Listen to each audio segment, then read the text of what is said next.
வணக்கம். நான் சரஸ்வதி மோகன்ராஜ் பேசுகிறேன். இப்போ இது வந்து பூண்டு சட்னி அரைக்கலான்னு எடுத்து வச்சுருக்கேன். வெறும் பூண்டு, ச வரமிளகா, காஞ்ச மிளகா, கொஞ்சோண்டு புளி, கொஞ்சம் உப்பு, இதை மட்டும் வச்சு பூண்டு சட்னி, கார சட்னி, வெறும் காஞ்ச மிளகாயும் பூண்டும் வச்சு அரைக்கிற சட்னி இது. இதை நம்ம வந்து ஒரு மாதத்துக்கு கூட எண்ணெய் ஊற்றி வதக்கி வச்சுக்கலாம். ஒரு ஸ்பூன் வச்சா போதும். ஒரு ஆளுக்கு 4 இட்லினாலும் சாப்பிட்றலாம். அதனால் இதை வந்து அம்மியில் அரைப்பாங்க. அதுக்கு முன்னெல்லாம் எங்கள் அம்மாலாம், எங்கள் சித்திலாம் அம்மியில் அரைச்சி கொடுப்பாங்க. அந்த மாதிரி சட்னி வைக்கலான்னு இப்போ வைக்க போகிறேன். எப்படி வைக்கிறேன்னு பாருங்கள். இது மட்டும்தான். இதை வந்து நம்ம வச்சு சட்னி அரைக்கலாம். இப்போ இதை வந்து அடுப்பத்தை வச்சு ஒரு வானல் வச்சு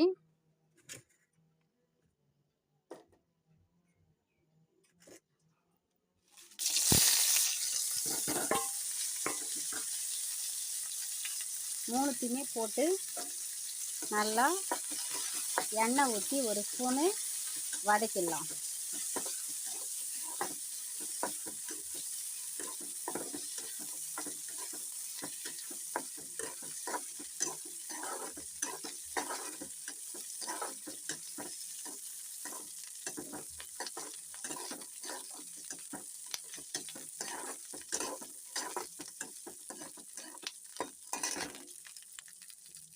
இந்த மிளகாய் வந்து வதங்கிடுச்சுன்னா நம்ம தட்டில் மாற்றிக்கலாம்.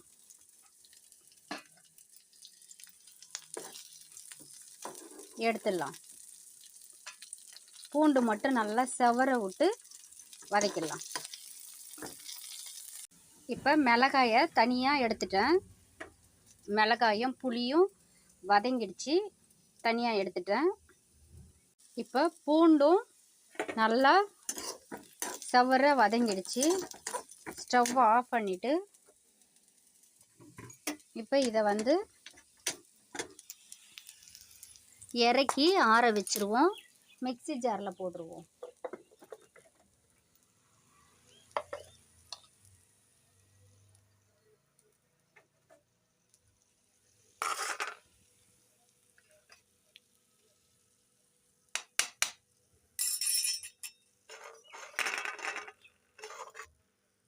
மிளகாயை ஃபஸ்ட்டு அரைச்சிக்கலாம்.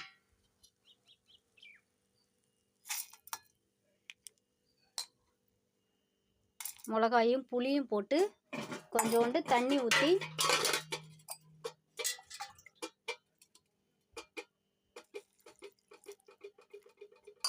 அரைச்சிட்டு வந்துடலாம். மிளகாயும் புளியும் உப்பும் இந்த அளவுக்கு நல்லா மசிய விட்டு எடுத்துன்னு வந்தாச்சு. 10 வரமிளகா வச்சேன். இப்போ இதில் வந்து நம்ம இந்த பூண்டை போட்டுருவோம்.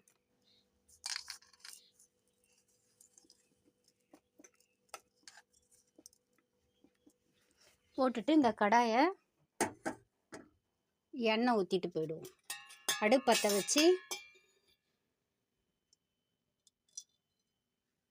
நல்லா 2 ஸ்பூன் எண்ணெய் ஊற்றி கடுகு போட்டுடலாம். இது காயறதுங்காட்டி நம்ம அதை அரைச்சின்னு வந்துடலாம். பூண்டு போட்டு இதையும் அரைச்சாச்சு. இந்த நல்லா மசிய அரைச்சாச்சு.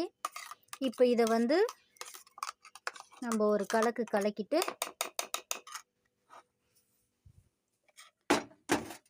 ஸ்டவ் பற்ற வச்சு எண்ணெய் ஊற்றி, நல்லெண்ணெய் தான் ஊற்றுவேன் நான். நல்லெண்ணெய் ஊற்றி கடுகு போட்டு அது வெடிச்சிருச்சு. இப்போ அதில் வந்து இதை ஊற்றிடலாம்.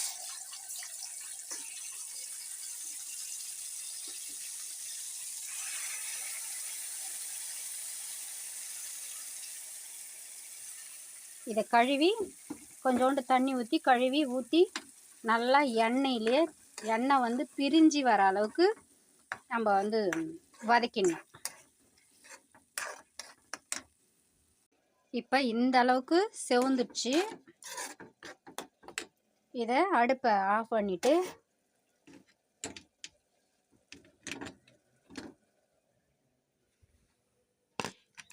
இறக்கலாம்.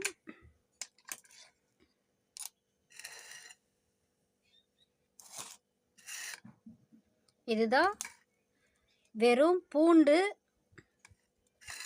மிளகாய் வச்சு அரைச்ச சட்னி, பூண்டு மிளகாய் சட்னி. இது வந்து எந்த அளவுக்கு சிகப்பாக இருக்கு பாருங்கள். எண்ணெய் வந்து நிறைய ஊற்றலை, நான் திட்டமாக ஊற்றி எண்ணெய் பிரிஞ்சு வர அளவுக்கு கட்டியாகிற அளவுக்கு வதக்கிட்டேன் எண்ணெயில். இந்த மாதிரி திட்டமாக ஊற்றி கூட நம்ம வந்து சாப்பிட்லாம், நிறைய ஊற்றணுன்னு இல்லை. நல்லெண்ணெய் இருந்தால் ஒன்றும் பண்ணாது, அதனால் நல்லெண்ணெய் யூஸ் பண்ணுவேன் நான். இப்போ இந்த மாதிரி நீங்களும் செஞ்சு பாருங்கள். நான் வந்து தோசைக்கு செஞ்சுருக்கேன். சும்மா ஒரு டீஸ்பூன் வச்சாவே போதும், அந்த அளவுக்கு நல்லாயிருக்கும். இதை வந்து இதில் எடுத்து வச்சுக்கணும்னா 1 மாதத்துக்கு கூட இது கெடாமல் இருக்கும். இந்த மாதிரி நீங்களும் செஞ்சு பார்த்துட்டு, அவசரத்துக்கு நம்ம வந்து சட்னி அரைக்க முடியலன்னா இந்த மாதிரி எடுத்து கொஞ்சோண்டு எண்ணெய் ஊற்றி சூடு பண்ணி ஃப்ரிட்ஜில் இருந்து எடுத்து நம்ம கொஞ்சம் ஒரு 2 ஸ்பூன் எடுத்தால் போதும். தோசைக்கு, இட்லிக்கு, சப்பாத்திக்கு, சாதத்துக்கு கூட போட்டுக்கலாம். இந்த மாதிரி செஞ்சு பார்த்துட்டு சாப்பிட்டு பார்த்துட்டு எனக்கு கமெண்ட் பாக்ஸில் கமெண்ட் பண்ணுங்கள், லைக் பண்ணுங்கள், ஷேர் பண்ணுங்கள், சப்ஸ்கிரைப் பண்ணுங்கள்.